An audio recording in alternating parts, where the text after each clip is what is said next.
आवाज नहीं आ रही। आवाज नहीं आ रही ममता।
ओम शांति।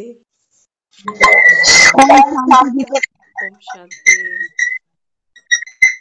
तो देखो, भक्ति आज भी लोग कर रहे हैं और हमने भी की है ना।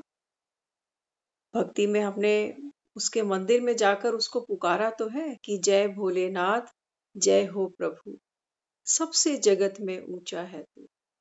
लेकिन कभी हमारी बुद्धि चटकी नहीं कि जितने भी देवी देवता हमने मंदिरों में देखे वो सब शरीरधारी दिखाए गए। चाहे राम सीता ले लो, चाहे राधे कृष्ण ले लो, चाहे जगदम्बा माँ ले लो, सरस्वती ले लो, गणेश ले लो, लेकिन एक शिव जी है जो लिंग के रूप में दिखाए गए, निराकार दिखाए गए, है ना। तो बाबा कहता है बच्चे, मैं तो तुम आत्माओं का पिता हूं। तो बाबा समझाता है जगत में सबसे ऊंचा कौन? परम पिता परमात्मा शिव। बाबा कहता है देखो मेरे भक्त मुझे मंदिरों में पुकारते हैं, लेकिन बाबा कहता है जानते फिर भी नहीं है। तो क्या पुकारते हैं? वो पुकारते हैं कि हर दाग धुलता यहाँ, कौन सा दाग? बाबा कहता है आत्मा जो मैली पतित बन गई ना, हर दाग बाबा कहता है ज्ञान के जल से धुलता यही है और हर भाग भी खुलता यही। और कोई बाबा कहता है आपका भाग्य जगा नहीं सकता। भाग्य जगाना माना सोई हुई आत्माओं को जगाना। और कोई बाबा कहता है मेरे सिवा तुमको इस कलयुग की अंधेर नगरी से बाबा कहता है जगा सकता नहीं है। तो बाबा कहता है देखो भक्त भी बेचारे पुकारते हैं कि तेरी जो माया है ये 1000 रंग बदलती है और किसी ने भी इसका पार नहीं पाया। बाबा कहते हैं बच्चे ये माया वास्तव में है क्या? बाबा कहते हैं ये माया है विकारों की, और कोई माया नहीं है। दुनिया तो माया सोचती है धन को, कि धन माया है, लेकिन बाबा कहता है नहीं बच्चे, वास्तविकता क्या है? वास्तविकता ये है कि जो माया है, बाबा कहता है ये 1000 रंग रूप धारण करती है, क्योंकि विकार हम अनेक रूपों में यूज करते हैं। कहीं ये मोह बन जाता है, कहीं ये वैर बन जाता है, बनता है ना। किसी के साथ प्रेम है, किसी के साथ घृणा बन गई। और एक बात हमेशा याद रखना, जिससे बहुत प्यार होता है ना, घृणा वही होती है। किसी राह चलते से आपको कभी घृणा नहीं होगी। जो दोस्त बनते हैं दुश्मन वही बन जाते हैं, है ना। तो बाबा समझाता है बच्चे वास्तव में ये माया क्या है जो तुम्हारे साथ खेलती है? ये है विकार, इच्छाएं, वासनाएं, तुम्हारी कल्पनाएं, महत्वाकांक्षाएं। बाबा कहते हैं यही फिर मोह का रूप धारण करती हैं, कभी क्रोध का रूप धारण करती हैं, कभी अहंकार का रूप धारण करती हैं। इसलिए बाबा कहता है कि बच्चे अभी देखो भक्त क्या मांगते हैं, कहते हैं हमें भी अपनी छांव दे दे। परमात्मा कहता है मैं तो लेकर ही आया हूं अपनी छत्र छाया तुम बच्चों के लिए।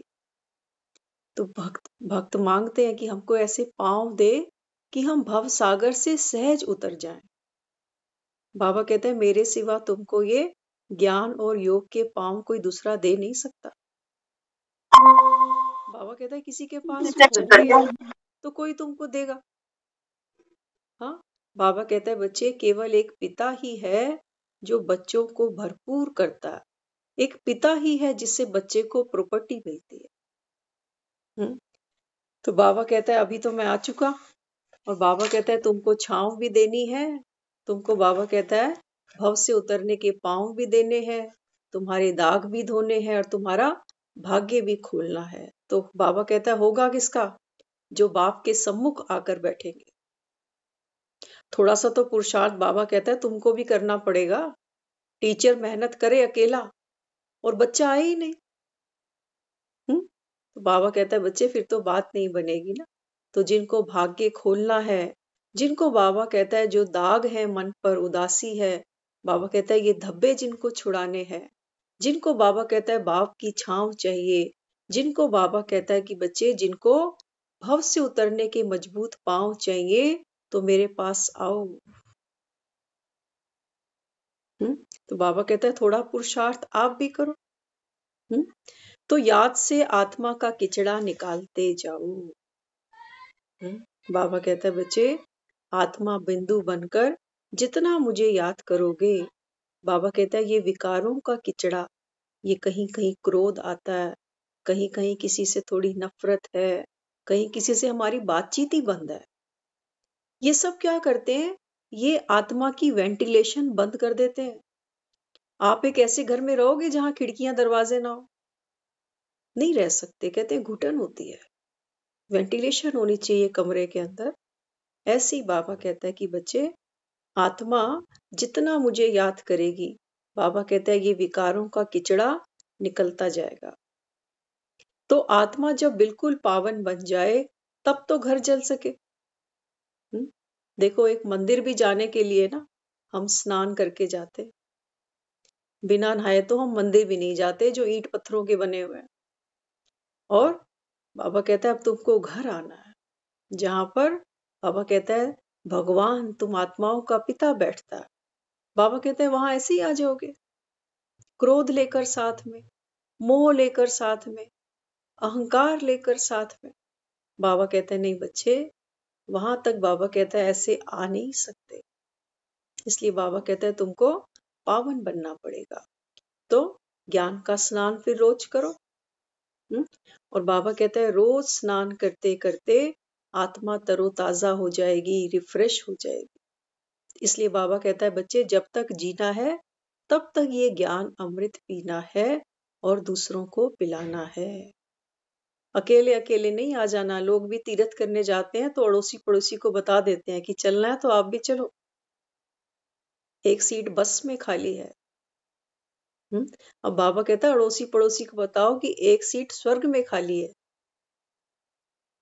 तो बाबा कहता है बच्चे इस अंतिम जन्म में बाप के किस डायरेक्शन को पालन करने से ही बच्चों का कल्याण है।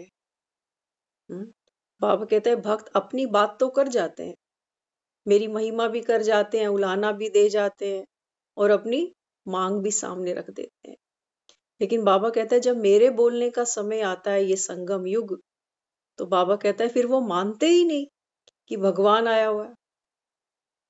और बाबा कहता है कोई है निश्चय बुद्धि कोटों में कोई, बाबा कहता है जो बाप की डायरेक्शन को सुनते हैं और उसका पालन करते हैं। तो क्या डायरेक्शन दी बाबा ने? बाबा कहता है बच्चे ये अंतिम जन्म है, बाप से पूरा वर्षा ले लो, अभी नहीं तो कभी नहीं। बुद्धि को बाहर में भटकाओ मत। बाबा कहता है कलयुग है ना, तो चकाचौंध बहुत है कलयुग की। हम छोटे होते थे तो आप देखो टीवी कितने लोगों के घरों में होते थे, बहुत कम। फोन की तो बात ही नहीं होती थी। होती थी कोई? हाँ, जितनी कम इंफॉर्मेशन थी उतनी हमारी लाइफ हल्की थी। आज टीवी देखो, कमरे कमरे में टीवी है, चैनल्स तो आप गिने नहीं सकते, और उस पर मोबाइल। और छोटे मियाँ सुभान अल्लाह, ये टीवी का भी बाप है। बच्चा बच्चा आज प्ले कर रहा है, कभी वीडियो, कभी यूट्यूब, कभी गेम्स, कभी क्या। हर बुद्धि एक्यूपाइड है आज के समय में, कोई खाली नहीं है। हाँ, इसलिए बाबा कहता है बच्चे बुद्धि को अभी बाहर नहीं भटकाओ, विष को छोड़ अमृत पियो। बाबा कहता है ये बाहर जो भी तुम देखते सुनते हो, बाबा कहता है इससे आत्मा को सुख नहीं मिलता। हर आत्मा तो विकारी है, क्या देगी तुम्हें, क्या सुनाएगी? हाँ, सारा दिन लोग फोन पे लगे रहते हैं, इसका फोन आया तो उसका रख, इसको मिलाया तो उसको रख। हाँ, तो बाबा कहता है बच्चे हर एक आत्मा अभी क्या है, बंधन में है, दुख में है, दर्द में है। इसलिए बाबा कहता है अभी बुद्धि को इंगेज नहीं करो वहां पर, नहीं तो जैसा सुनोगे, जो खाओगे वही तो पचाओगे। हाँ, बाबा कहता है जो सुनोगे फिर उस पे मंथन करोगे। अब सोचो किसी ने आकर आपको बोला कि पता हमारे घर में दिन दहाड़े चोरी होगी, आप कहोगे नहीं, पता चलना चाहिए आसपास क्या हो रहा है। अब क्या होगा? खबर नहीं थी ये, अब हमारे मन में भी डर बैठ गया। हम अपने घर में सुकून से नहीं बैठ पाएंगे, हमको लगेगा कहीं मेरे घर में भी चोरी ना हो जाए। किसी की आवाज आएगी तुरंत डर जाएंगे। ये हम खेलते हैं सारा दिन विकारों के साथ में, हमको पता भी नहीं चलता। फिर धीरे धीरे हम कहते हैं डॉक्टर साहब आजकल मन बड़ा घबराने लग गया है, बड़ी एग्जाइटी होती है। फिर वो कहेगा लो गोलियां खाओ, सो जाओ थोड़ी देर, बेकार की चिंता क्यों करते हो। लेकिन आदत पड़ गई सुनने की हालचाल। फिर पूछेंगे क्या क्या चोरी हुआ। इसलिए बाबा कहता है बच्चे बाहर बुद्धि नहीं भटकाओ, तुम्हें ये 63 जन्मों की आदत मिटानी है। 63 जन्मों की पुरानी आदत है हमारी। हम ऐसे ही किसी से हालचाल नहीं पूछते, हम हालचाल पूछते ही वहां है जहां हमको गरम मसाला मिल जाए कि देखो फलाने के घर में क्या हो रहा है। अगर कोई हमको रोज बोले नहीं हमारे घर में तो मौज लगी हुई है, हम उसका हालचाल पूछना ही पसंद नहीं करेंगे कि कोई खबर तो है नहीं। टीवी चैनल्स पे क्या खबरें आती हैं? अच्छी खबर आती है कोई? हाँ, आप देखो जहां खबर भी वही बनती है जहां पर चटपटा कुछ मिल जाता है। जहां सादा कुछ होता है उसको वो खबर मानते ही नहीं। जो घर अच्छा चलता है, जो स्कूल अच्छा चलता है, जो कॉलेज अच्छा चलता है, उसकी कभी कोई खबर नहीं आती। हाँ, जहाँ वायलेंस हो जाता है, आपस में कोई टकराव हो जाता है, वो खबर बन जाती है। तो बाबा कहता है बच्चे टीवी चैनल्स तो छोड़ो, अड़ोसी पड़ोसी के भी बाबा कहता है जो न्यूज़ सुनते हो, बाबा कहता है इसको भी विराम दो। एग्जाइटी खत्म करनी है, घबराहट खत्म करनी है, तो बाबा कहता है अपनी इंफॉर्मेशन पर ध्यान दो कि सारा दिन क्या खाते हो, मन को क्या खिलाते हैं सारा दिन। तो इसलिए बाबा कहता है बच्चे शांति धाम विश्रामपुरी है, इस दुनिया से तो सब थके हुए हैं। हमको एक ऐसी दुनिया में जाना है जहां पर साइलेंस है। अपने आप को चेक करना कभी घर में। मुख के साइलेंस की बात नहीं है, वो तो हम थोड़ी देर अपने मुख को आराम दे देते हैं, क्योंकि मुख की भी एक लिमिट है बोलने की। कहते हैं बोलते बोलते मेरा गला ही सूख गया। लेकिन वास्तव में साइलेंस किसको कहेंगे? साइलेंस कहेंगे हमारे मन के विचारों को। उसको देखो, क्या वो रुकते हैं? अच्छा, रुकेंगे तो नहीं, क्योंकि वो तो चैतन्य शक्ति है ना, वो नहीं रुकेगी। लेकिन ये तो देखो कम से कम कि ये बहते किस तरफ है। तो बाबा कहता है बच्चे एक एक संकल्प आपका कैसा होना चाहिए। हर एक आत्मा के प्रति बाबा कहता है शुभ भावना रखो, तो ये गंगा पावन बन जाएगी। ये मन के विचार ही तो मैले कर देते हैं ना आत्मा को। तो बाबा कहते हैं यही तुम्हारा क्रोध बन जाता है, यही विचार तुम्हारा मोह बन जाता है, यही तुम्हारा लोभ बन जाता है। किसी का मोबाइल गिर जाए, हमको थोड़ी घबराहट होगी, लेकिन जब हमारा गिरेगा तब हमको होगी। इसलिए बाबा कहता है ये मैं और मेरा। इससे बाबा कहता है बुद्धि से उपराम बनो। तो अभी बाबा कहता है तुमको साइलेंस होम जाना है ना, तो चाहते भी हैं कि हम सुखधाम में जाएं। ये दुनिया अब अच्छी नहीं लगती। बाबा कहता है जिन्होंने बोध से जीवन जिया होगा ना, वो कहेंगे, वही कह सकते हैं सिर्फ कि ये दुनिया, ये महफिल अब मेरे काम की नहीं। देखो किसी के साथ बैठो ना, पुराने लोगों के साथ, वो कई बार बताते हैं, कहते हैं अब वो बात नहीं बची, रिश्तों में वो बातें नहीं है, परिवार में वो बात नहीं है, अब तो बस कमाया खाया और इसके सिवा जिंदगी में कुछ भी नहीं। पुराने लोगों में संबंध होते थे, प्यार होता था, एक दूसरे के प्रति सम्मान रखते थे। लेकिन वो पुराने लोग ही बयान करते हैं कि ये समय धीरे धीरे परिवर्तन होता जा रहा है, लोग पहले वाले नहीं है, पहले वाली वैल्यूज नहीं है। तो बाबा कहता है कि बच्चे इस दुनिया में तो अब तुम्हारा दम घुटता है ना, तो जिनका घुटेगा, बाबा कहते हैं वही बाप के पास आएंगे कि बाबा हमको उज्जवल कर दे, हमको पावन बना दे। तो बाबा कहता है ये पुरानी दुनिया अब खलास हो जाएगी, अब तो बच्चे बाकी थोड़े रोज हैं। बाबा कहता है बच्चे ये पुरानी दुनिया, ये पतित विकारी दुनिया अब स्वाहा होनी ही है। जब तक बाप आकर वापस ना ले जाएं, तब तक कोई वापस जा नहीं सकते। दुनिया में दुख है ना, घर घर में देखो कोई ना कोई दुख रहता ही है, हर घर में।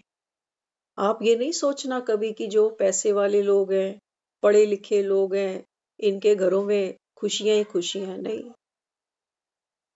बाबा कहता है बच्चे ये कलयुग है, इस कलयुग में बाबा कहता है ऐसा कोई घर नहीं जहां बाबा कहता है विकारों की आग नहीं लगी। हर एक आत्मा बाबा कहता है इन माया की लपटों से झुलस रही है। तो बाबा कहता है बच्चे जो अच्छे निश्चय बुद्धि हैं वे बाप की याद कभी भूलते नहीं है, उनको कहा ही जाता है सर्व का दुख हरता।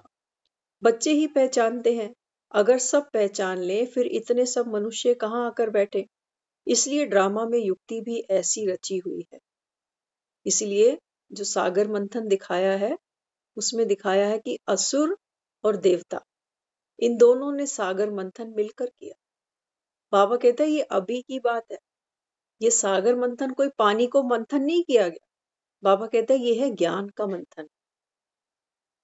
बाबा कहता है जो देवता होंगे वो तो अमृत के लिए पुरुषार्थ करेंगे। ऐसा ही शरीर दुनिया के पास में भी है, वो भी इसी शरीर से मेहनत करते हैं धन कमाने के लिए, परिवार जमाने के लिए, कलयुग के अल्पकाल के सुख और संबंधों को निभाने के लिए वो भी मेहनत कर रहे हैं। ऐसा नहीं कि दुनिया मेहनत नहीं कर रही, नहीं, वो बहुत मेहनत कर रहे हैं, लेकिन वो अमृत नहीं निकाल रहे, वो विष निकाल रहे हैं। और बाबा कहता है तुम देवता, बाबा कहता है विष की तरफ देखते भी नहीं हो, ये है तुम्हारा व्रत संगम पर। तो बाबा कहता है बच्चे तुमको तो अमृत निकालना है ना, इसलिए बाबा कहता है दूसरे के अवगुण देखो नहीं, किसी को दुख दो नहीं। तो बाबा कहता है फिर अमृत पीते जाओ और दूसरों को पिलाते जाओ। हर कोई पिएगा अमृत, सबको भरोसा नहीं आएगा। वो कहेंगे हम इतना बड़ा दाव खेलें, पता नहीं विनाश होगा भी कि नहीं होगा, पता नहीं महाभारत की लड़ाई लगेगी कि नहीं लगेगी, पता नहीं भगवान आया भी है कि नहीं आया। इसलिए बाबा कहता है जो निश्चय बुद्धि होंगे वही बाबा कहता है बाप के पास बैठेंगे और अपना कल्याण करेंगे। परंतु ऊंच पद पाने के लिए तो बच्चे तुमको पुरुषार्थ करना पड़े। बाबा कहता है कई बच्चे तो कहते हैं बाबा आप बना दो हमको संपूर्ण। आपके लिए क्या बड़ी बात है। बाबा कहता है बच्चे मैं बनाऊं तो फिर सभी को बना दूं ना। एक बच्चा अगर अपने पिता को बोले पापा मेरा पेपर है, आप चलो मेरे साथ, आप कर देना मेरा पेपर। बाबा कहता है कि बच्चे कोई बाप जा ही नहीं सकता। इसलिए बाबा कहता है तुम पतित बने ना तो पावन बनने का पुरुषार्थ तुमको करना है। ज्ञान तो बाबा हमको सुनाता है, लेकिन ज्ञान का मनन चिंतन हमको करना है, धारणा हमको करनी है, सेवा हमको करनी है। ये करके हमको अपना हमारा भाग्य बना। तो बाबा कहता है मैं तो कर ही रहा हूं, ज्ञान भी तुमको सुनाता हूं। अमृत वेले से बाबा कहता है आकर तुम बच्चों की सेवाओं में लग जाता हूं, और मेरे जैसी निष्काम सेवा बाबा कहता है दुनिया में कोई दूसरा कर ही नहीं सकता। तो बाबा कहता है जब मैं पुरुषार्थ कर सकता हूं निराकारी होने के बावजूद, पराये तन का बाबा कहता है मैं आधार लेकर तुम बच्चों के लिए इतनी मेहनत करता हूं, तो तुम नहीं करोगे। बाबा कहता तुमको भी करनी चाहिए ना। तो बाबा कहता है आत्मा 84 जन्मों का पाठ बजाती है, 84 लाख जन्म तो इम्पॉसिबल। बाबा कहता है शास्त्रों में तो लिख दिया है कि 84 लाख योनियों के बाद एक मनुष्य का जन्म मिलता है। बाबा ने बच्चों को समझाया। बाबा कहता है बच्चे कितना जीवन बीत गया तुम्हारा। हम में से कोई 40 का है, कोई 50 का, कोई 70 का, कोई 80 का। बाबा कहता है कितने बच्चे तुमने देखे जग में, है ना, परिवार में कभी किसके यहाँ बच्चा हुआ, कभी किसके यहाँ बच्चा हुआ। हम कितनी बार बधाइयां देने गए, कभी लड़के की बधाई दी, कभी लड़की की बधाई दी। कभी किसी के घर जाके हमने देखा कि फलाने ने बिल्ली को जन्म दिया या चूहे को जन्म दिया, देखा कभी? नहीं देखा ना। तो बाबा कहता है मनुष्य आत्मा को ही जन्म देगी। बिल्ली होगी तो बिल्ली का बच्चा ही पैदा करेगी, है ना। चूहा तो नहीं देगी, और चूहिया होगी तो चूहा पैदा करेगी। बाबा कहता है जैसा बीज होगा वैसा ही बाबा कहता है शरीर मिलता है ना। तो हमने शास्त्रों में क्या समझा, हमने सोचा 84 लाख योनियों में भटकते भटकते ये अंत में हमको मनुष्य का चोला मिला। तो ये तो कम से कम इनाम होना चाहिए था, रिवार्ड होना चाहिए था। लेकिन आज देखो इंसान की हालत, जन्मते ही बच्चे मर जाते हैं, रोड पे ही खत्म हो जाते हैं, हॉस्पिटल में तो खटिया भी नहीं मिलती, बिना दवाइयों के लोग मर रहे हैं, फुटपाथों पे लोग ठंड में मरे जा रहे हैं, कईयों के पास रोटी नहीं है, रोजगार नहीं है। क्या ये है 84 लाख योनियों के बाद मनुष्य जन्म, जिसको शास्त्र कहते हैं कि ये हीरे जैसा जन्म? नहीं। बाबा कहता है कि बच्चे वास्तव में बात है 84 जन्मों की, और तुम आत्माएं, बाबा कहता है जो 84 जन्म लेते हो ये मनुष्य तन में ही लेते हो। लेकिन हाँ, बाबा कहता है जन्म लेते लेते आत्मा इतनी विकारी पतित बन जाती है कि बाबा कहता है अपने लक्षण भूल जाती है। विकार आ जाते हैं ना, तो आज देखो हम एक दूसरे के साथ क्या वोकेबलरी यूज करते हैं। कोई आराम से सोता रहता है, हम कहते हैं देखो भैंस की तरह पड़ा हुआ है हमेशा। कोई खूब मेहनत करता है, हम कहते हैं कोलू का बैल बना हुआ है। कोई किसी की निंदा सुनता है, हम कहते हैं ये छिपकली है। करते हैं ना। तो हम क्या करते हैं, इंसान के जो आज के लक्षण बन गए ना, वो जानवर जैसे बन गए। इसलिए बाबा कहता है बच्चे, आज की मुरली में था, बच्चे तुमको बाप एडॉप्ट करते हैं, तुमको बहुत मीठा, बहुत रॉयल, बहुत नॉलेजफुल, बहुत ब्लिसफुल बनना है। हाँ, तो क्या कर रहा है वो, ये जो जानवर वाले लक्षण है ना हमारे अंदर, बाबा इनसे हमको न्यारा कर रहा है। वो कहता है भगवान के बच्चे कैसे होने चाहिए। बाबा ने मुरली में बोला, बाबा कहता है हंसी मजाक भी ऐसा हो जो सीमा में हो। ऐसा मजाक नहीं करो जो किसी का दिल दुखा दे। मजाक वो करो, बाबा कहता है, जो किसी आत्मा को फायदा मिले। तो क्या बना रहा है, हमको हीरे जैसा बना रहा है ना। वो कहता है तुमको सबको सुख देना है, तब तो बाबा कहता है तुम हीरा बनोगे, तब तो दुनिया तुम्हारी कदर करेगी, क्योंकि हीरो की कदर होती है, पत्थरों की थोड़ी कदर होती है। इसलिए बाबा समझाता है बच्चों को कि बच्चे 84 लाख तो जो जन्म शास्त्रों में लिखे, ये इम्पॉसिबल है, कोई वर्णन ही ना कर सके। बाप कहते हैं तुम अपने जन्मों को नहीं जानते, लाख जन्म हो तो कोई सुना कैसे सकते।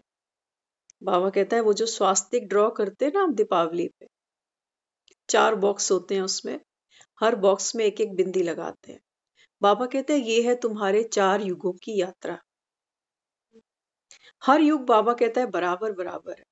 5000 वर्ष का बाबा कहता है ये पूरा चक्र है, और हर एक युग बाबा कहता है 1250 वर्ष का है। इसीलिए बाबा कहता है दुनिया में बड़े लोग कहते हैं जुग जुग जियो, माना 4 युगों का चक्कर लगाओ, ऐसी आत्मा बनो। क्योंकि बाबा कहता है इसमें परम सुख है। और बाबा कहता है जो 4 युगों का चक्कर नहीं लगाते, बाबा कहता है उनका अकल्याण निश्चित है, क्योंकि सतयुग त्रेता देखते ही नहीं, संगम पर भगवान को जानते ही नहीं, मिलते ही नहीं। तो बाबा कहता है फिर द्वापर में आते हैं, कई द्वापर में भी नहीं आते तो सीधे कलयुग में आते हैं। और कलयुग में बाबा कहता है थोड़ा अल्पकाल का सुख है, बाकी आप देख लो बीमारियां कितनी है, परेशानियां कितनी हैं, कोर्ट केस कितने हैं, पागल खाने कितने हैं, जेल खाने कितने हैं, हॉस्पिटल कितने हैं, बढ़ते ही जा रहे हैं, बढ़ते ही जा रहे हैं, बढ़ते ही जा रहे हैं। बीमार खत्म नहीं हो रहे, बीमार बीमार ही है, या तो मरते हैं या बीमार रह जाते हैं बस। बाबा कहते हैं यही तो कलयुग है। यही तुम आते हो, यही कहते हो जी मौज ले लें, 4 दिन की तो जिंदगी है। बाबा कहते हैं ये वो आत्माओं का स्लोगन है जो कलयुग में ही आती है। वो कहेंगी कि किसने देखा। बाबा कहता है सच बात है, वो देखते भी नहीं है ना सतयुग, इसलिए बाबा कहता है उनको निश्चय भी नहीं होगा। अभी बाबा ने कहा ना, बाबा कहता है ये ड्रामा की नूंद है, सारे ज्ञान नहीं उठाएंगे। नहीं तो बाबा कहता है इतने आत्माओं को स्वर्ग में जगह कैसे मिलेगी। स्वर्ग में तो बाबा कहता है चंद आत्माएं आएंगी। अभी 800 करोड़ आत्माएं हैं दुनिया में, और सोचो 800 करोड़ का 8वां 10वां हिस्सा भी वहां नहीं जाएगा। 9 लाख 10 लाख भी नहीं है मुश्किल से वहां पर। अब बाबा कहते हैं देखो कितना बड़ा ये कंपटीशन है। आज की मुरली में था ना, जब बच्चे इम्तिहान पास करते हैं तो क्या करते हैं, हाँ, तो बच्चे कहते हैं बाबा मिठाई बांटते हैं। जब कोई इम्तिहान पास करता है, बाबा कहता है बच्चे मिठाई बांटते हैं कि हम पास हो गए। तो बाबा कहता है बच्चे तुम भी क्या करो, सबको दिल खुश मिठाई खिलाओ, कि भगवान आया है, कुछ लेना है तो ले लो। बाकी बाबा कहता है उनका अपना भाग्य है। कम से कम मुझे तो लाना नहीं मारे कि भगवान तू अच्छा है, अपने चहेतों को सब कुछ दे दिया और हमारे तक तो तू पहुंचा ही नहीं, तेरा भंडारा वहीं खत्म हो गया सारा। बाबा कहता है नहीं, मेरे तो भंडारे कैसे हैं। बाबा कहता है अखुट भंडारे हैं बाप के पास, तुम लेने वाले बनो। लेकिन बाबा कहता है बच्चे, ब्रह्मा ने देखो 84 जन्म लिए, ब्रह्मा सो विष्णु, विष्णु सो ब्रह्मा। बाबा कहता है ये कोई नहीं जानता कि ये जो ब्रह्मा है संगम पर, यही ब्रह्मा सतयुग में विष्णु बन जाता है। बाबा कहते हैं ये आत्माएं 84 जन्म लेती हैं और यही देवी देवता, बाबा कहता है, वाम मार्ग में जब जाते हैं तो पतित बन जाते हैं। और बाबा कहता है फिर इन्हीं आत्माओं को पढ़ाकर, इनको बाबा कहता है लायक बनाकर मैं फिर से स्वर्ग भेज देता हूं। तो लिफ्ट करा रहा है ना। बाबा कहता है बच्चे, तुम आत्माओं को जब स्वर्ग भेजता हूं तो तुम्हारे बहाने सरबत का भला, तुमको जीवन मुक्ति मिलती है और दुनिया को तुम्हारे बहाने मुक्ति मिल जाती है। इसलिए बाबा कहता है बच्चे, यह तुम्हारा उत्तम शरीर है, इससे तुम स्वर्ग का वर्षा पा सकते हो। बाबा आज रोज कहता है ना, बच्चे देह से न्यारे बनो, देह का ममत्व तोड़ो, बीमार हो तब भी बाबा कहता है मुरली तो मत छोड़ो, मरे तो नहीं हो। आज बाबा हमारी देह की महिमा करता है।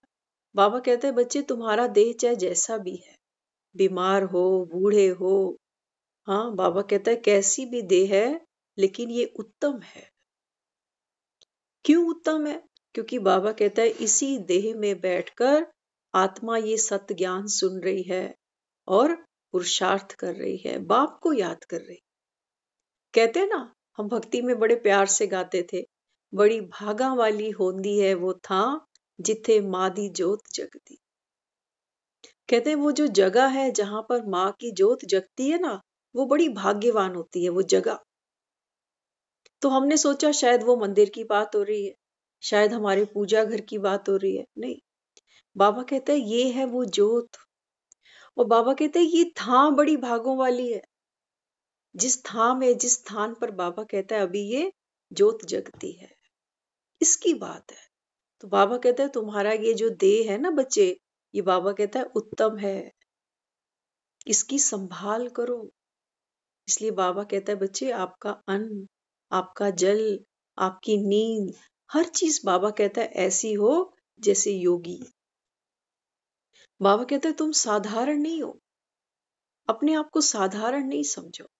बाबा कहता है भले ही तुम घर में झाड़ू लगाओ, लेकिन बाबा कहता है तुम्हारी स्थिति ऐसी हो कि मैं विश्व का कल्याण करने वाली आत्मा हूं। तो बाबा कहता है ये जोत जगमगाती रहेगी।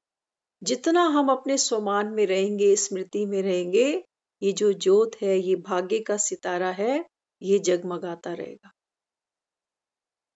इसको जगाने के लिए कोई माचिस की तीली नहीं चाहिए हमको, एक संकल्प की तीली चाहिए कि मैं कौन हूं। बाबा कहते हैं जगाओ इसको और अटेंशन रखो कि हर समय ये अखंड जल रही है। जैसे ही भूल जाती है, ये बाबा कहता है जैसे शांत हो जाती है। फिर से बाबा कहता है संकल्प की एक तीली इसको दे दो। तो बाबा कहता है तुम्हारा भी भाग्य बने, और बाबा कहता है जो तुम्हारे संबंध संपर्क में आएंगे उनका भी भाग्य जगमगाएगा। तो इसलिए बाबा कहता है देखो, तुम्हारा ये उत्तम शरीर है, इससे तुम स्वर्ग का वर्षा पा सकते हो। इसीलिए बच्चे अब कोई और तरफ भटको नहीं। बाबा कहता है बच्चे माया आएगी, अनेक रूपों में आएगी। लेकिन बाबा कहता है ये 1 घंटा, आप देखो, हम अगर किसी डॉक्टर के टच में हो, डॉक्टर कहे कि 1 घंटा रोज ये थेरेपी आपको लेनी है, हाँ, तो हम अपने बच्चों को भी कहते हैं ना कि देखो 1 घंटा यहाँ पर मुझे डिस्टर्ब नहीं करना, ये मेरे लिए बहुत जरूरी है। तो हमारे बच्चे भी क्या करते हैं, कोऑपरेट करते हैं ना। तो बाबा कहते हैं बच्चे बोल दो सबको ये 1 घंटा बहुत इंपॉर्टेंट है, बाकी समय तो पड़ा ही है, फिर करेंगे वो सब काम। लेकिन 1 घंटा बाबा कहता है तुम अपने बच्चों को भी तो कहते हो ना कि पढ़ो, पढ़ना बहुत जरूरी है, क्योंकि वो पढ़ेंगे नहीं तो कमाएंगे क्या, और कमाएंगे नहीं तो फिर धक्के खाएंगे। इसलिए बाबा कहता है बच्चे तुम्हारे लिए ये पढ़ाई बहुत जरूरी है। हाँ, और बाबा कहता है घर बैठ के ही तुम पढ़ रहे हो, देखो सेंटर तक आने की भी तुमको बाबा कहता है मैं अभी मेहनत नहीं करा रहा, क्योंकि इस समय बाबा कहता है हर एक आत्मा माया के कर्म के बंधनों में इतनी जकड़ी हुई है कि चाहती हैं बहुत सी माताएं बहनें कि हम आगे आए, रोज सेंटर तक जाएं, सेवाएं करें, लेकिन वो कहती हमारा कर्म बंधन कैसे कटे।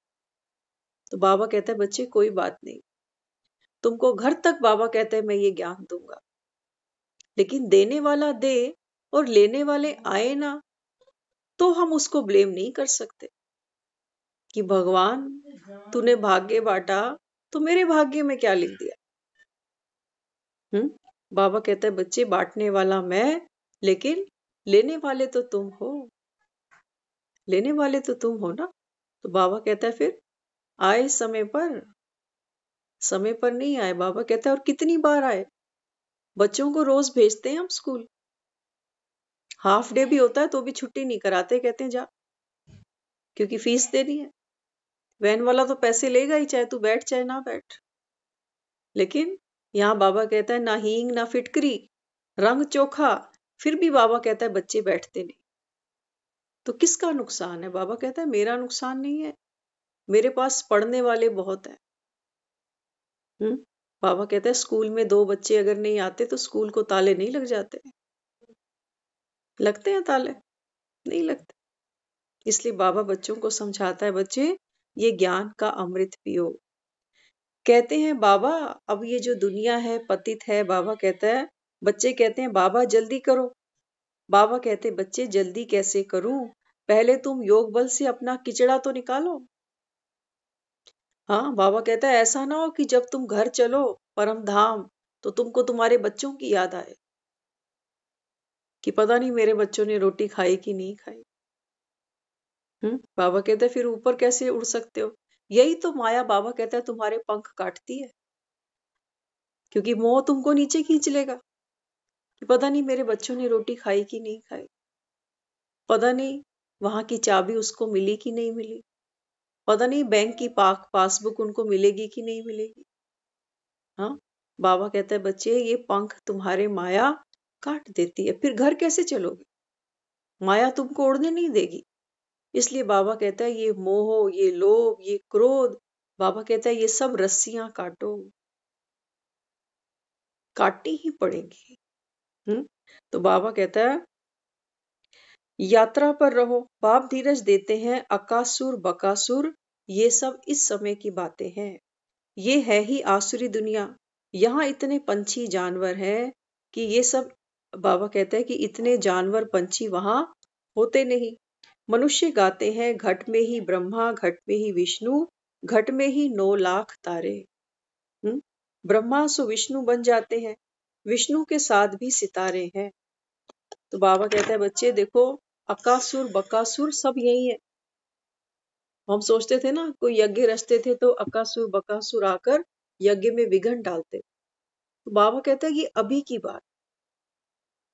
तुम पुरुषार्थ के लिए आगे भागते हो, बाबा कहता है कोई ना कोई आत्मा बीच में आ जाती है, कोई फोन आ गया, किसी का झगड़ा हो गया, कोई बाहर बुला रहा है। तो बाबा कहता है ये जो विघ्न पड़ते हैं ये अकासुर बकासुर, बाबा कहते हैं ये सब है आसुरी आत्माएं। इसलिए बाबा कहता है मुट्ठी जितने जो मनुष्य होते हैं 5 तत्व भी देवताओं के गुलाम रहते हैं। बाबा कहता है सतयुग के अंदर तो जो ये 5 तत्व है ना, ये भी बाबा कहता है आपके गुलाम हो गए। तो कभी बेकायदे बरसात नहीं पड़ेगी, नदी कभी उछाल नहीं खाएगी, रुद्र ज्ञान यज्ञ में अनेक प्रकार के असुरों के विघ्न पड़ेंगे। मनुष्य समझते हैं असुर ऊपर से गंध गोबर डालते हैं, परंतु नहीं, तुम देखते हो ना कितने विघ्न पड़ते हैं, अबलाओं पर अत्याचार होते हैं, तब तो पापों का घड़ा भरेगा। बाबा कहता है बच्चे कर लो सहन। बाबा कहता है शक्ति राम की है, ये पापों का घड़ा भरेगा, तभी बाबा कहता है बच्चे अंत होगा। तो विघ्न तो पड़ेंगे, बाबा कहता है तुम ये नहीं सोचना कि विघ्न नहीं पड़ेंगे। दुनिया में भी कहते हैं ना कोई शुभ काम करने जाओ तो पहले गणेश की उपासना कर लो, है ना। भक्त क्या करते हैं, कोई मकान लिया, दुकान ली, कुछ नई चीज खरीदी तो पहले गणेश की वंदना करते हैं कि कोई विघ्न ना आ जाए। बाबा कहते हैं बच्चे तुमको पूजा नहीं करनी, तुमको खुद बाबा कहता है गणेश बनना पड़ेगा। तो इसलिए बाबा कहता है बाप कहते थोड़ा सहन करना पड़ेगा, तुम अपने बाप और वर्षे को याद करते रहो। बाबा कहता है बच्चे, गणेश वो आत्मा है जिसके लिए विघ्न विघ्न है ही नहीं। वो विघ्नों को विघ्न मानता ही नहीं, वो तो उनको चैलेंज समझता है, क्योंकि वो इतना नॉलेजफुल है। बाबा कहता है उसके लिए कोई विघ्न विघ्न है ही नहीं। तुमको तो बुद्धि में ज्ञान है, किसी को फांसी चढ़ाते हैं तो पादरी कहते हैं ना कि गॉड फादर को याद करो। दुनिया में भी देखो रस्म है, जब किसी को फांसी चढ़ाते हैं ना जेलों में, तो वहां पर भी उसको फांसी चढ़ाने से पहले कहते हैं कि अपने इष्ट को याद करो, भगवान को याद कर लो। बाबा कहता है अंत में काम तुम्हारे मैं ही आता हूं बस। तो बाबा कहता है मनुष्य धंधे के लिए भी तो देखो कितनी मेहनत करते हैं। आमदनी है, पैसे की भी खुशी रहती है, कभी गुटका उबासी नहीं आएगी, थकने की तो बात ही नहीं रहती। बाबा भी अनुभवी है ना। दुनिया में लोगों को देखो जिनके अपने काम है ना, वो तो 18 घंटे 20-20 घंटे मेहनत करते हैं, उनका कोई संडे नहीं है, कोई 26 जनवरी नहीं है। ऐसे बहुत से लोग हैं जिनकी कोई छुट्टी नहीं है। हाँ, बाबा कहते हैं देखो उनको ना तो थकावट होती है, और ना बाबा कहता है वो कभी थकते हैं, ना उनको कभी उबासी आती है। तो रात को स्टीमर्स आते थे तो आकर माल खरीद करते थे। जब तक ग्राहक की जेब खाली ना करें तब तक उनको छोड़े नहीं। बाबा ने रथ भी पूरा अनुभवी लिया है। गावड़े का छोरा भी था, 10 आने मन अनाज बेचता था।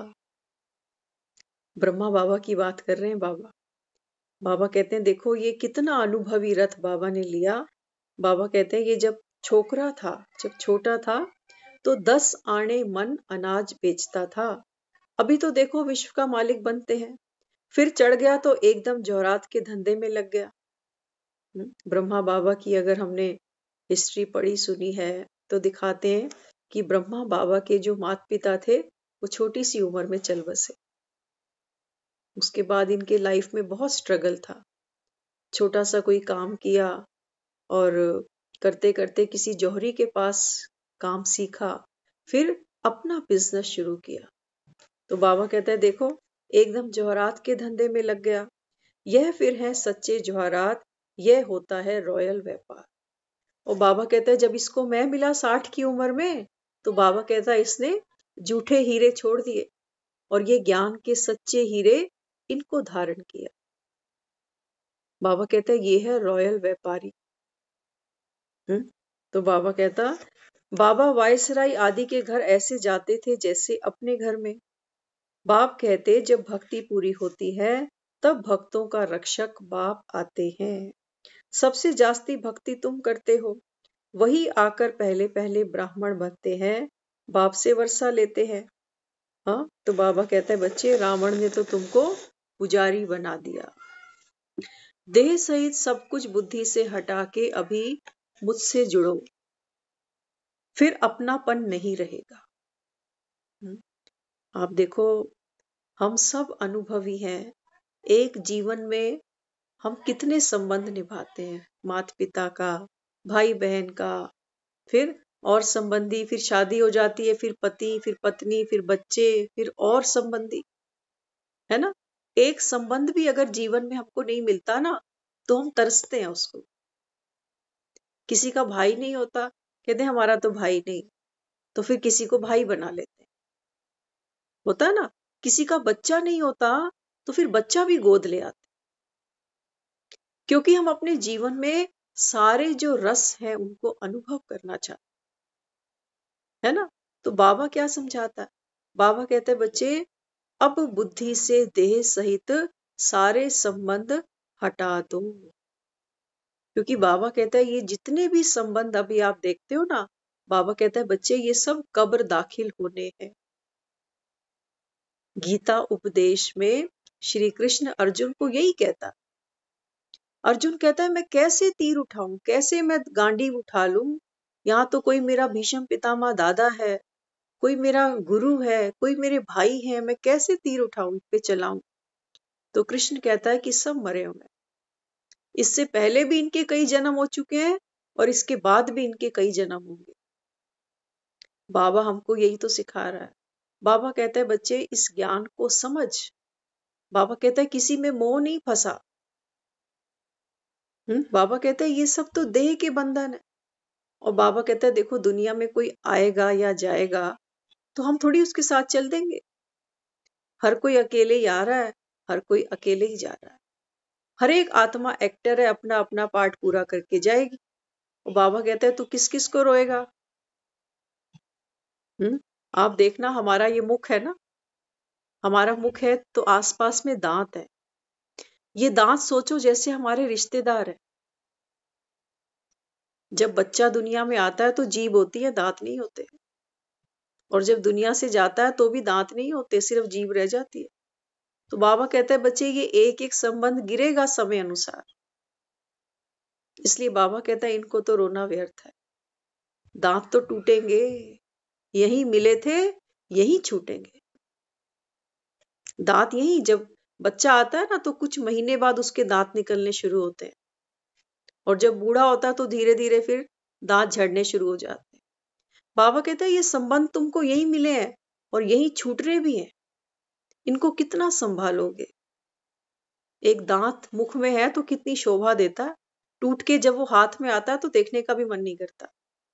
कहते इतना गंदा, फेंको इसको। ऐसे ही बाबा कहता है ये देह है, जैसी श्वास छूटती है फिर इसको देखने का भी मन नहीं करता। तो बाबा कहता है कि बच्चे अभी ममत्व तोड़ो और एक बाप से बाबा कहता है संबंध निभाओ। तो बाबा कहता है बच्चे मैं तो कहीं जाने नहीं वाला, मैं तो अविनाशी हूं। इसलिए बाबा कहता है तुमको दुख नहीं होगा। और अंत समय बाबा कहता है तुमको याद मेरी ही पड़ने वाली है, जरूरत मेरी ही पड़ने वाली है। इसलिए बाबा कहता है फिर बुद्धि इधर उधर जाती है तो कहते हैं क्या करूं। हाँ, बाबा कहता है जब दुनियादारी में ही फंसे रहते हो फिर बाबा से कहते हो बाबा क्या करें। चाहते तो हैं याद करें, चार्ट भी बनाते हैं, अलार्म भी लगाते हैं, लेकिन नींद ही नहीं खुलती। सीरियल देखने हो ना, दुनिया बिग बॉस देखती है, कपिल शर्मा देखती है, क्या क्या देखती है। हाँ, वो रात को बैठे रहते हैं, रिपीट टेलीकास्ट भी चला चला के देखते रहते हैं। क्योंकि बाबा कहता है बुद्धि है वहां फंसी पड़ी है तो बाप की याद कैसे आएगी फिर। तो बाबा कहता है अगर तुम किसी से लटकेंगे तो नतीजा क्या होगा। यह मोह है ना, बाबा कहता है इसके कारण बच्चे तुम दुखी बन पड़े हो। थोड़ा सा दांत हिलता है ना, सब अनुभव करके देखते हैं। हमारे कभी कभी ऐसा आता है, कहते हैं दांत हिल रहा है, दांत बड़ा दर्द कर रहा है। बाबा कहता है जैसे कोई संबंध होता है ना तो किसी के साथ हलचल होती है, कोई छोटी मोटी बात हो गई, कोई झगड़ा हो गया तो फिर ये दर्द करता है, हिलता है। तो डॉक्टर के पास जाते हैं कि डॉक्टर साहब क्या करें। वो कहता है इसको फिल कर देता हूँ। करता है ना, तो कभी वो कुछ कुछ भर देता है उसमें, कुछ इस टाइप का कि वो स्टेबल हो जाता है। तो बाबा कहता है कि बच्चे किसी भी संबंध में तुम लटकेंगे तो नतीजा क्या होगा। बाबा कहता है वो दांत भरवा के आते हैं ना, हमारी पूनम बहन तो बहुत अनुभवी है, वो दांत भरवाती कहती वो फिर निकल गया जो भरा था।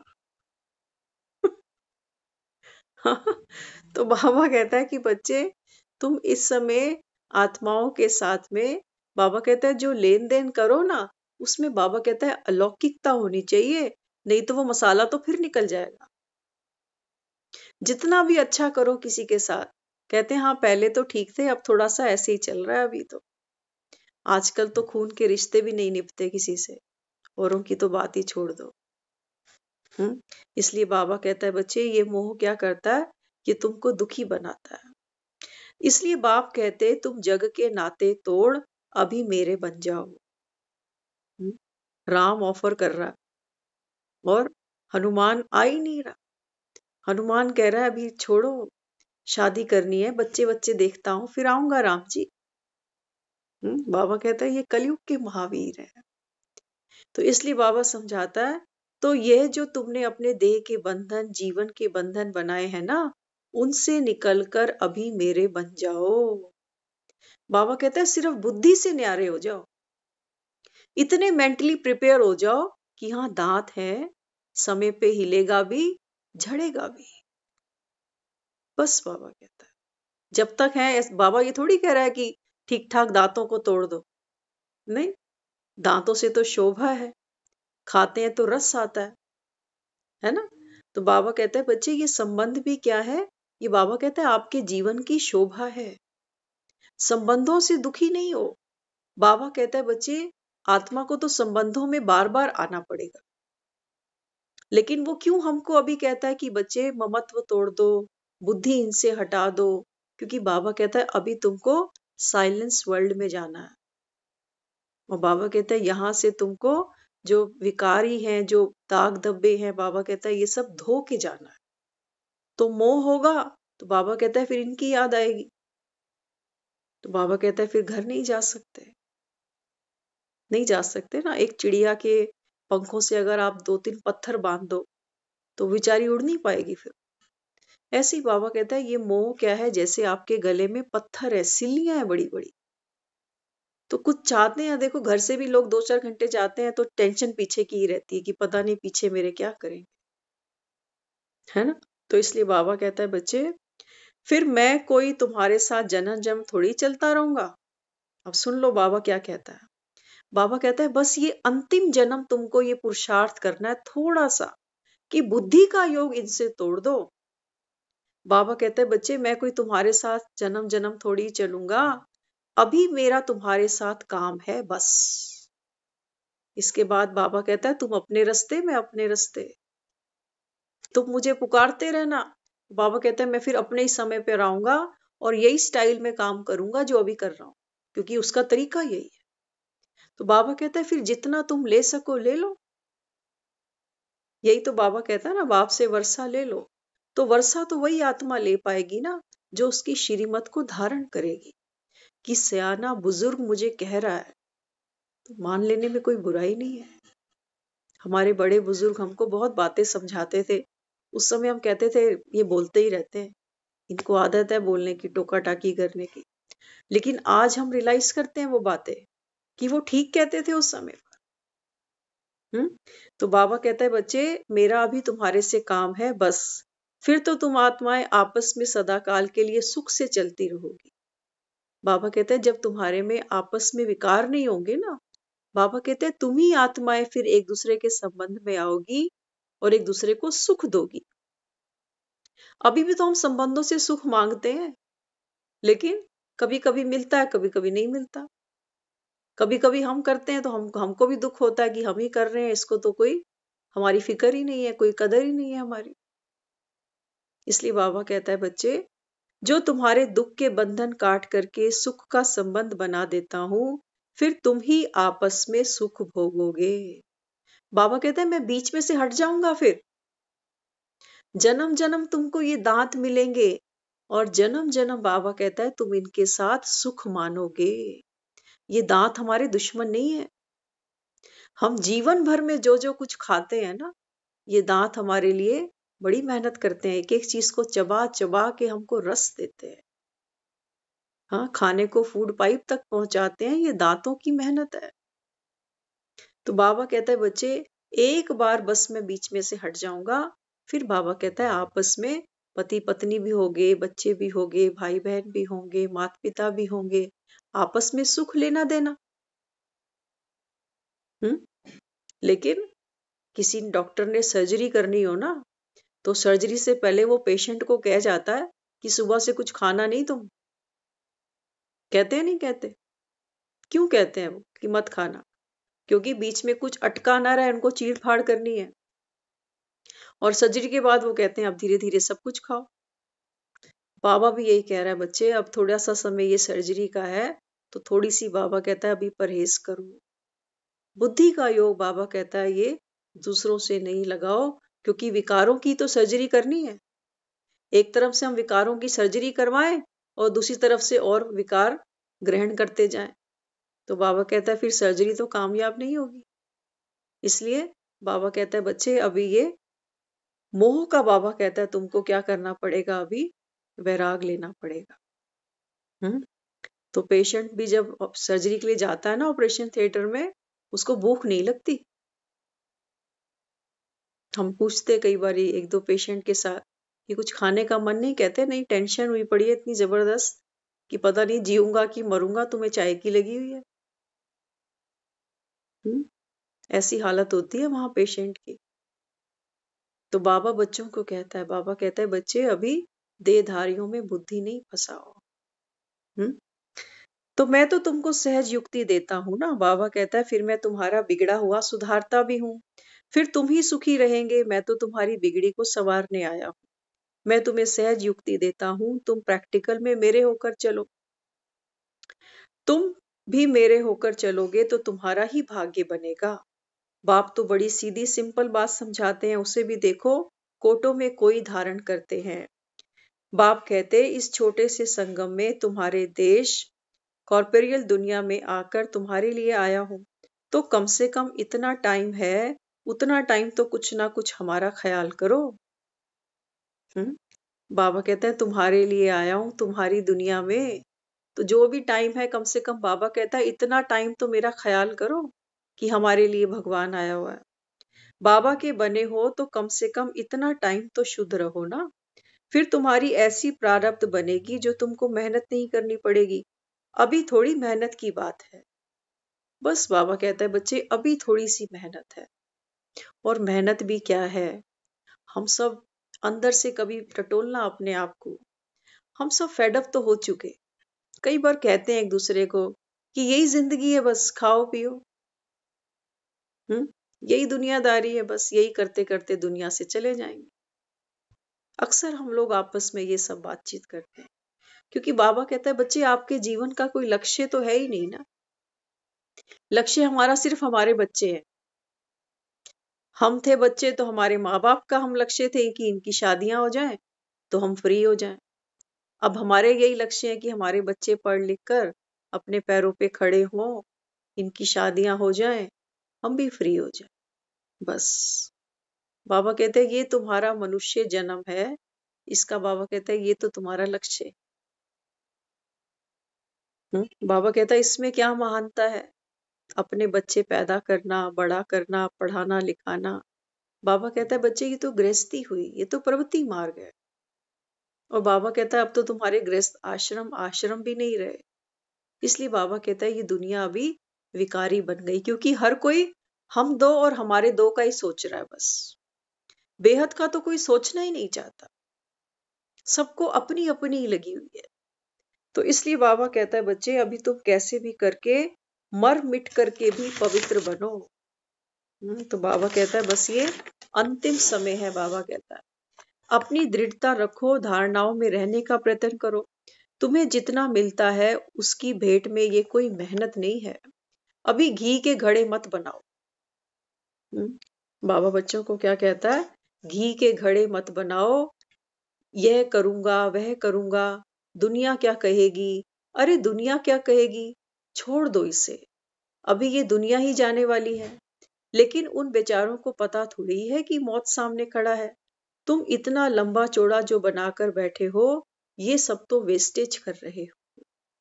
बाबा कहता है बच्चे मन के ख्याली पुलाव, ये घी के घड़े, बाबा कहता है इनको मत बनाओ कि ये भी करना है वो भी करना है। बाबा कहते हैं बच्चे अब इतना समय नहीं है। ये बाबा कहता है वेस्टेज करते हो। शरीर निर्वाह अर्थ जितना चाहिए उतना भले करो। बाबा कहता है बच्चे पेट भरो, पेटियां मत भरो। तो बाबा कहता है जितना क्रिएशन के साथ हिसाब किताब है उतना करो। बच्चे हैं, बच्चों को बाबा कहता है जितना जरूरत है उतना कमाओ, लेकिन ऐसे नहीं कि कोलू के बैल ही बने हुए। तो बाबा कहता है मैं कहाँ संभालूंगा, इसे तुमको ही संभालना है ना। जो जरूरी है वह तो तुमको फ्री करता हूं, लेकिन जो एक्स्ट्रा कर रहे हो उसके लिए तुमको मना करता हूं।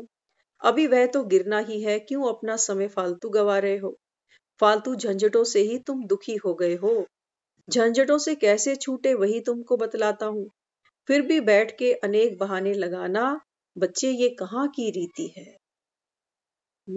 बाबा कहते हैं जब मैं पूछता हूँ मुरली क्यों नहीं सुनते, तो कितने बहाने हैं कि कमाना है, नौकरी है, थक जाते हैं, ये हो जाता है। तो बाबा कहता है फिर बाप भी कहते अभी सीधी उंगली नहीं देते हो, हाथ नहीं देते तो फिर मैं ऐसे नाक पकड़ के ले चलूंगा। बाबा कहता है नाक पकड़ेगा तो दम घुटेगा, फिर तुमको दुख होगा, सजाएं खानी पड़ेंगी। जिनको नहीं पता उनकी बात तो अलग है, बाकी जिनको पता है वो बैठ करके सुन करके भी अगर गफलत करें तो फिर उनकी खैर नहीं। जैसे 10 गुना फायदा वैसे 10 गुना नुकसान होगा। अपने नुकसान घाटे को अच्छी तरह समझो, अच्छी तरह कुछ तो बुद्धि खोलो। अभी बाप से बुद्धि योग लगाएंगे तो ताकत मिलेगी। अभी जो समय चल रहा है इसे पहचानो, समय का पूरा फायदा लो, पूरी तकदीर जगाओ। जैसा संग वैसा रंग, नहीं तो माया के संग का रंग लग जाएगा। इसलिए बाबा कहते बच्चे, hear no evil, see no evil, talk no evil. तो बाबा कहता है ऐसे नहीं समझो कि संग दोष तो बाहर है, बाबा कहता है यहां पर भी है। हाँ, बाबा कहता है यहाँ भी घूमते रहते हैं, क्योंकि उनका राज्य है ना। अच्छी तरह से कवच पहन कर चलो, कवच होगा तो उसकी गोली लगेगी नहीं। योग का ही कवच है, ज्ञान की तलवार है। इन अस्त्र शस्त्रों को अपने पास अच्छी तरह संभाल कर रखो। कहते भी हैं जो करता है वह पाता है। यह भविष्य पाने के लिए बातें हैं। यहाँ तो प्रारब्ध नहीं भोगनी, यहाँ तो कोई गुरु बन के नहीं बैठना है, यहाँ कोई खर्चे की बात नहीं होनी चाहिए। अभी ये सब खर्चा दूसरों के कल्याण अर्थ ही यूज करना है। एक एक पाई भी सब इसी कार्य में लगाना है। अच्छा, ओम शांति।